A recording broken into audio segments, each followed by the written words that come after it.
시청자 여러분 안녕하십니까? TJB 8시 뉴스 시작합니다. 대량 주문을 한 뒤 연락을 끊고 잠적하는 이른바 노쇼 사기가 우리 지역에서도 기승을 부리고 있습니다. 군부대 간부 등을 사칭하던 기존 방식에서 최근에는 대통령 선거 시기를 악용해 유명 정치인을 사칭하는 방식으로 수법이 점점 교묘해지고 있습니다. 이 노쇼 사기는 예약을 이유로 일부 금전을 돌려받아 챙기거나 아무 이유 없이 자영업자들을 자기 분풀이 대상으로 하는 악질적인 범행인데요. 강력한 처벌이 쉽지 않다 보니 예약금을 받거나 주문한 곳에 재확인하는 등 자영업자들의 각별한 주의가 필요합니다. 김철진 기자의 보도입니다.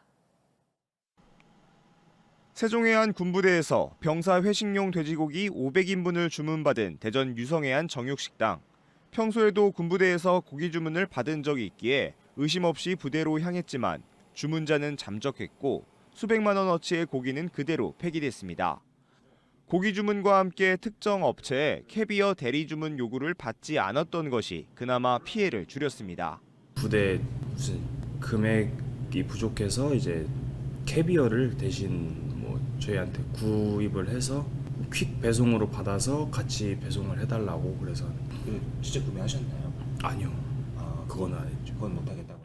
세종 군부대를 비롯해 대전 교도소와 천안 서북소방서, 당진 군부대 등을 사칭한 노쇼 사기가 최근 지역에서 속출하고 있는 가운데 대선이 다가오면서는 이재명 후보와 문진석 의원 등 정치인을 사칭한 범죄까지 그 수법도 다양화되고 있습니다. 전문가들은 늘어나는 노쇼 사기 배경엔 금전적 목적 외에도 특정 브랜드의 이미지 실추나 경쟁업체 견제 등이 있을 수 있다고 분석합니다. 경찰에 따르면 경쟁업체라든지 또는 개인적인 원한이나 또는 영업장에 대한 소원함이 있다든지 아니면 특정 브랜드나 이런 데 이미지를 실추시키기 위한. 한국 소비자원에 접수된 노쇼 피해 구제 건수는 2021년 45건에서 2024년 212건으로 5배 가까이 늘었습니다. 하지만 금전 편취나 재산상 이득이 없는 경우 사기죄 적용도 쉽지 않습니다.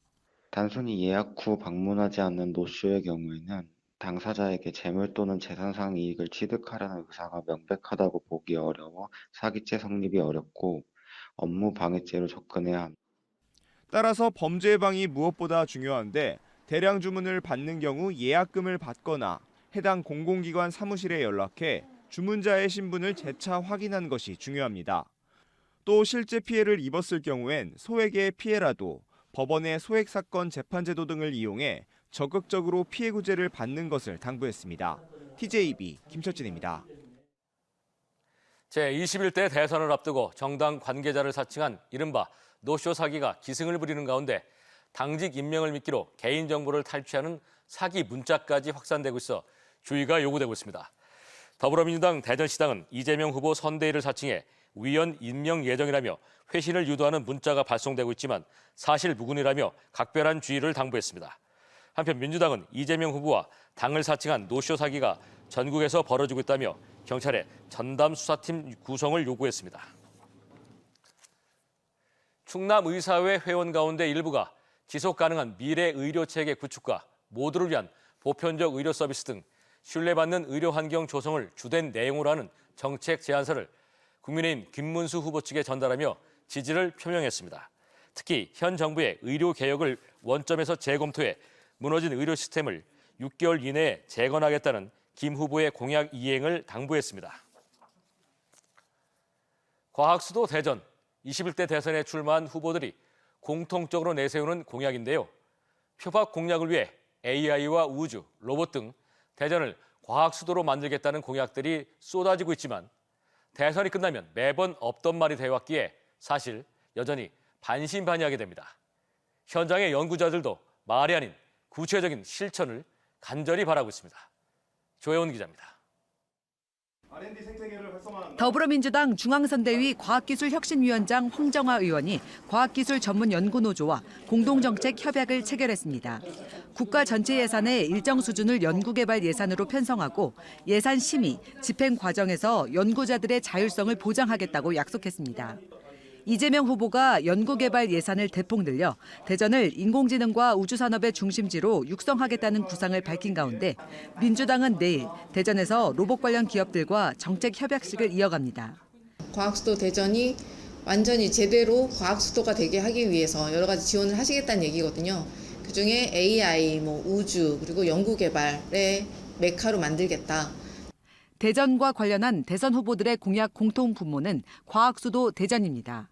국민의힘 김문수 후보는 신성장 산업 육성을 통해 대전을 세계적 연구개발과 창업 중심 도시로 만들고 거대 미래기술을 위한 제2대덕연구단지를 건설하겠다고 약속했습니다.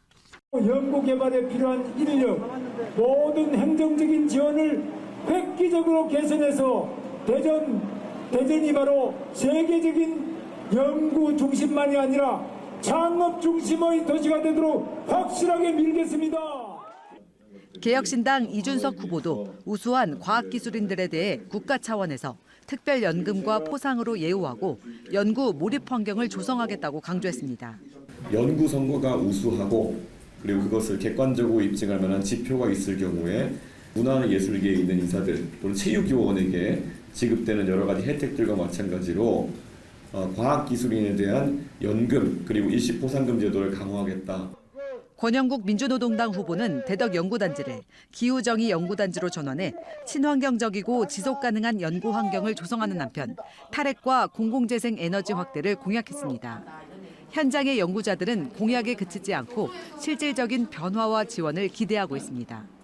R&D 예산 삭감으로 인해서 현장에서 실제 벌어진 사태가 너무 심각하다는 걸 저희는 체감하고 있고 그러면 이제 말뿐이 아니라 실제 그거를 행동으로 옮기고 정책이든 입법이든 각 당의 공약 경쟁 속에서 과학수도 대전을 완성하기 위해 현장의 목소리가 실제 정책에 얼마나 반영되고 또 실현될지 주목됩니다.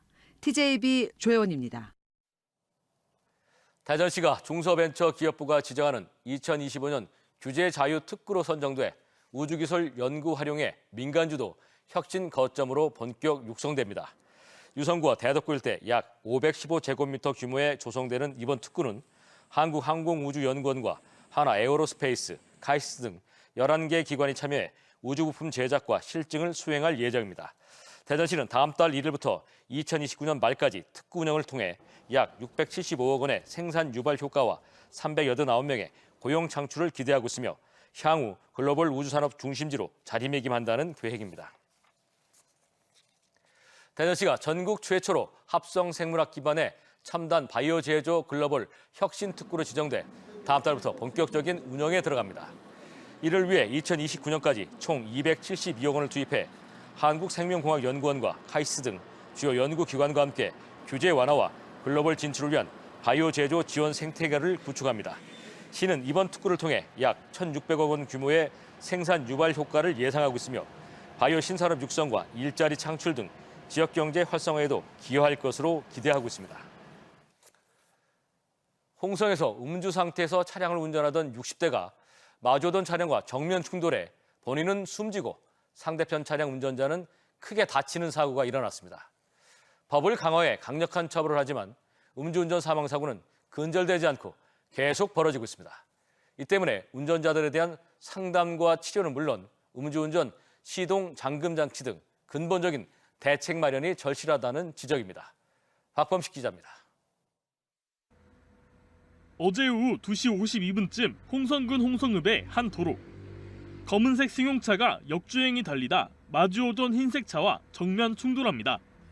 이 사고로 역주행 차량 운전자 60대 남성 A씨가 숨지고 피해 차량에 타고 있던 50대 여성은 중상을 입어 병원으로 옮겨졌습니다.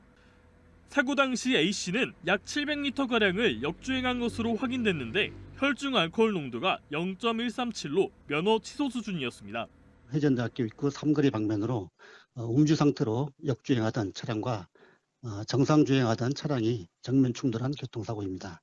당시 운전자는 면허 취소 수준이었으며 병원 후송 치료 중에 사망하였습니다.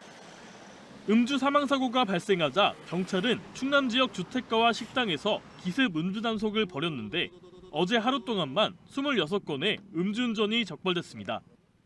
음주운전 처벌이 강화되고 있지만 지난 2019년부터 5년간 음주운전 재범률은 매년 40% 이상으로 술 마시고 운전하는 사회의 병폐는 만연한 게 현실입니다. 지난 3월에도 서산시 성현면에서 음주운전을 하던 40대 남성이 주차돼 있던 화물차와 부딪혀 동승자가 숨지는 등 매년 사망사고도 끊이지 않는 상황. 전문가들은 더 이상 음주운전을 하지 않도록 음주운전자들에 대한 상담과 치료 제도를 강화해야 한다고 지적합니다. 재범률이 상당히 높은 게 음주운전이거든요. 처벌도 강화해야겠지만 음주운전에 대한 그 치료, 술을 절제하고 먹지 않은 이런 치료도 같이 병행되지 않겠나. 또 모든 운전자에게 음주 시 시동이 걸리지 않는 장치 부착을 의무화하는 등 음주운전 자체를 차단해야 한다는 의견도 제시되고 있습니다.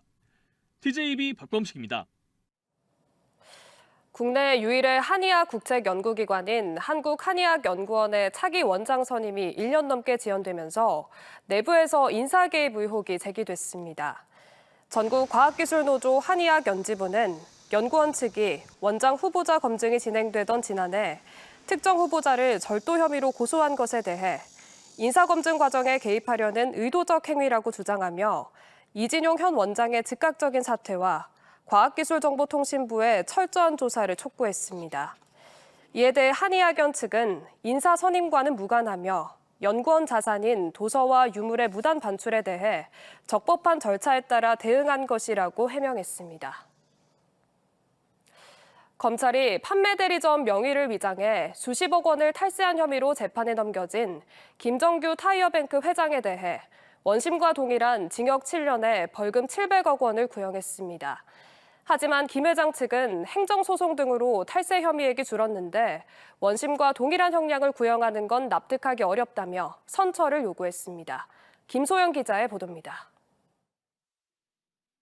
판매 대리점 명의위장 수법으로 수십억 원을 탈세한 혐의로 재판을 받아온 김정규 타이어뱅크 회장. 검찰은 항소심 결심 공판에서 김 회장에게 1심 구형과 동일한 징역 7년에 벌금 700억 원을 구형했습니다. 앞서 지난 2019년 2월 열린 1심 선고에서 재판부는 공소사실 상당수를 유죄로 인정해 징역 4년에 벌금 100억 원을 선고했습니다. 사실상 1인 회사인 타이어뱅크 회장으로서 우월적 지위에서 다수의 직원들과 함께 조직적으로 범행을 저질렀고 자신의 채권을 회수한다는 명목으로 적절한 절차를 거치지 않고 회사 돈을 횡령했다고 본 겁니다. 1심 재판부는 당시 방어권 행사 등의 이유로 법정 구속은 하지 않았습니다. 이에 김 회장 측은 1심 판결에 불복해 항소했고 항소심 재판 도중 행정소송을 제기하면서 재판은 장기화 국면에 접어들었습니다.